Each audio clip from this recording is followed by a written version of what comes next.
thank yous, and then we really will get going here. We want to thank, once again, Sensations. Can we give them one more round of applause? Also, we want to make sure we thank Quest, the caterer tonight, for providing all the wonderful food, so thank you.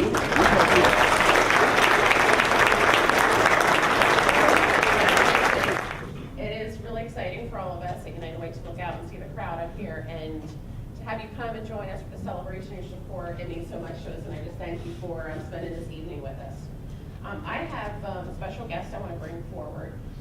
Before we get to some awards and gifts and things like that, a lot of you invite us to come out to your place of business and we do presentations. And personally, I think I give a phenomenal presentation, but I have to say that, that when we take this gentleman with us, he always does such a good job and makes such an impact. And I've heard his story over and over again throughout the campaign. I never get tired of hearing it, and I wanted to share that with you this evening. So Dan, if you could come forward. Dan went out with us on the campaign, and during our presentations shared his personal story and how United Way has affected his life. And he's agreed to come and speak with us this evening.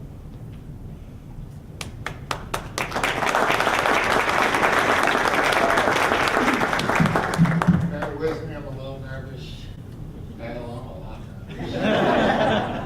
If I run off the stage, don't worry, it's just I pee a lot when I get there.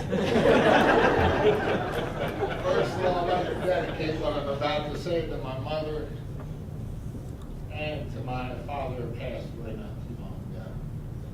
They've always backed me up in everything I've done, through all my struggles, through all my hard times. So thank you. Thank you. Well, as Julie said, I was one of the spokespersons for Lebanon County's United Way this year, and I'd like to give you a little taste of what I said each and every time. I wasn't expecting to give this story, but I felt my father's presence tonight, and I think you'd like it. When I was very young, I was sexually abused over and over again, over many years. Excuse my language, but the bastard got me involved in child pornography. From there on, my life just became a shambles. Didn't do well in school, had a few friends, but I had nowhere to turn to. Back then, in my day, they didn't teach you no touch, you know, it was no good. At the age of 12, I remember hearing my first hallucinations auditory. I thought I was crazy, so I didn't tell anybody. At the age of 19, they finally diagnosed me with schizophrenia. They said, you'll always be on disability, we're going to sign you up for it. You're never going to hold down a full-time job. You're just going to jump from part-time to part-time, drift through life, so to speak. From there, I went in and out of hospitals. I was psychiatrically hospitalized 42 times. Yes, I said 42. Finally, I moved back to this area after jumping around from town to town, house to house, and they introduced me to an agency called Halcyon Drop-In Center. United Way funds this drop-in center.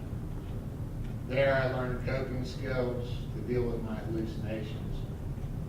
There I also learned that there's other people just like me.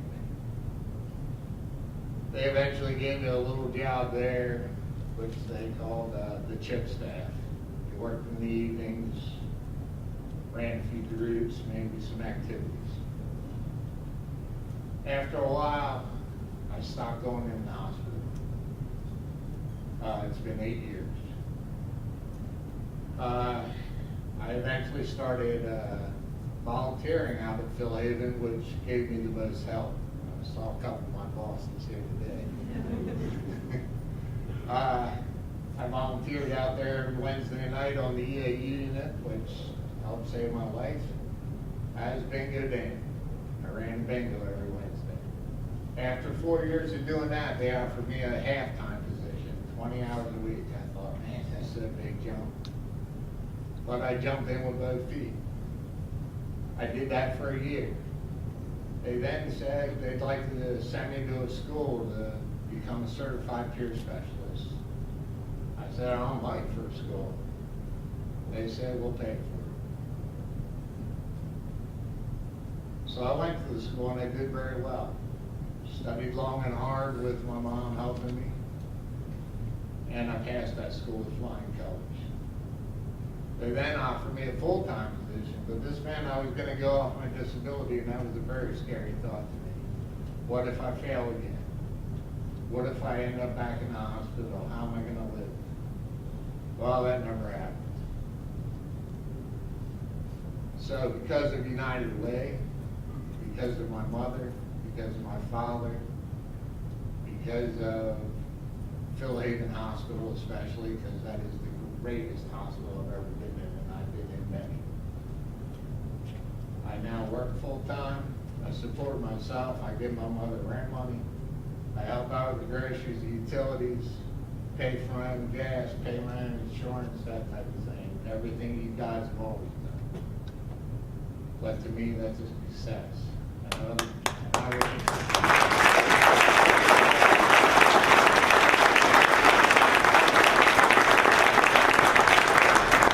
I would like to thank both my parents, one here, one up in heaven.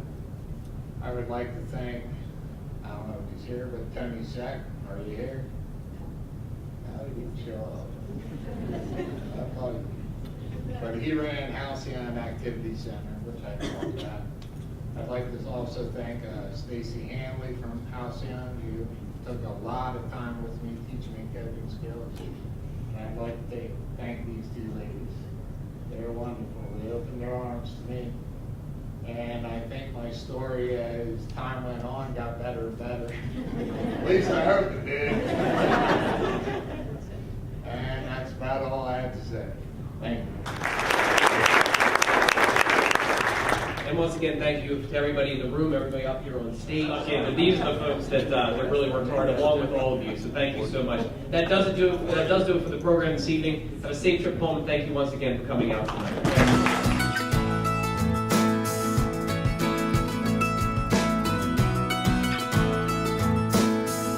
Ladies and gentlemen, the 2013-14 Pledge to Live United campaign grand total is $1,866,334.